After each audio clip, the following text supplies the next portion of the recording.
In our series, World of Worship, we're exploring different ways people practice faith and religion around the globe.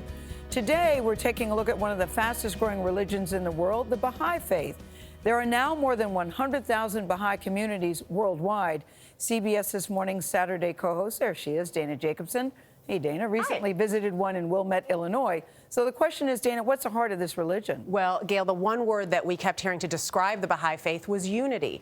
In Arabic, it means follower of glory. It was founded in 1844 in Iran, and the religion teaches the oneness of all world religions with principles that seem universal. If you're intrigued, come on with me now on a journey to the Mother Temple of the West. Just outside Chicago, on the shores of Lake Michigan, construction started in 1921.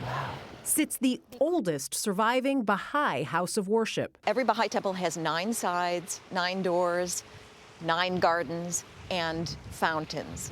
What's the significance of 9? 9 is a symbol of completeness and unity. Joyce Litoff was attracted to the Baha'i faith because she says it teaches what she already believes. My mother was Jewish, my father was Catholic, and then I married a Jewish man, so I've actually lived in 2 religious communities. Yeah. And when I learned about the Baha'i faith that embraces the teachings of other religions, it made total sense to me. The idea of oneness is carved into the temple's exterior, which includes the Jewish Star of David, the Christian cross, and the Star and Crescent of Islam. And is the idea that this is encompassing all religions, all faiths? Well, that's a little bit of a misconception that the Baha'i faith is a mishmash, that we believe everything. We believe in this progressive revelation that the teachings of these great spiritual teachers, they all had their time and place. And so we embrace the religions that came before. Krishna. All right. Baha'is believe theirs is the religion of the future. Inside each temple, there's one dome representing one God. Be generous in your days of plenty. At least twice a day, there are prayer services with readings from various world religions, but no sermons and no clergy. That lack of ritual is partly what drew 28-year-old Matthew Cotton to the faith. We lived in mostly all-black neighborhoods. He was raised Catholic on the south side of Chicago. What did your mom think when you were coming here? She was very supportive. At first, she wanted to ask some clarifying questions that if this was a cult. And so, I told her to the best of my knowledge, it didn't seem like a cult to me, right. That this really seemed like a global world religion of people engaging with their fellow citizens who weren't Baha'is in order to be of service to humanity. What is the united community that the Baha'i faith is trying to achieve? To me, building unity looks like creating opportunities for everyone to see themselves as part of one family. So no matter race. Exactly. No matter economic status. Yes, exactly. I mean, gender, anything. Yes, seeing each other first as souls. We may come in different colors. We're humankind. Music director Van Gilmer has been working toward racial justice since the Civil Rights era. In 1963, he participated in sit-ins in Greensboro, North Carolina. The idea of one humanity is very attracting.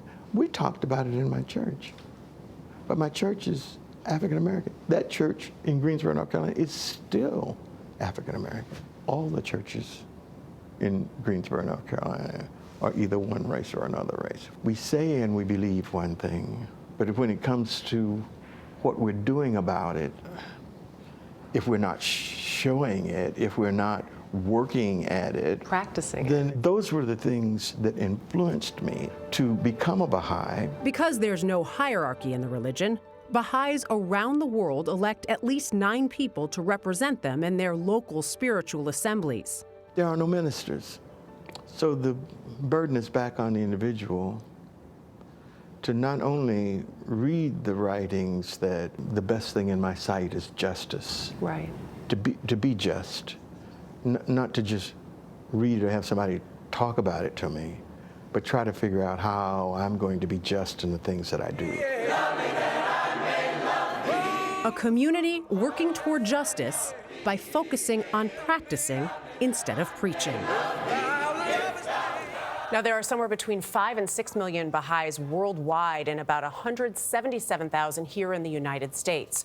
There are 8 continental Baha'i temples, making it the second most geographically diverse religion in the world, and that's behind Christianity. Those temples are really stunning. They're beautiful. Yeah, They're all really beautiful. A lot of architects apparently in the faith. I knew nothing about it. That was very interesting, Dana, to bring us the details of it. I like what he said. One humanity is very attractive. And he was talking about in the 60s, he told us all these stories about, obviously, he's a black man in North Carolina at the time, and white and black together at a time where that didn't happen. He would see a white family show up and would think, why are they here and what is going on? So this has been their message from the beginning, that idea of unity.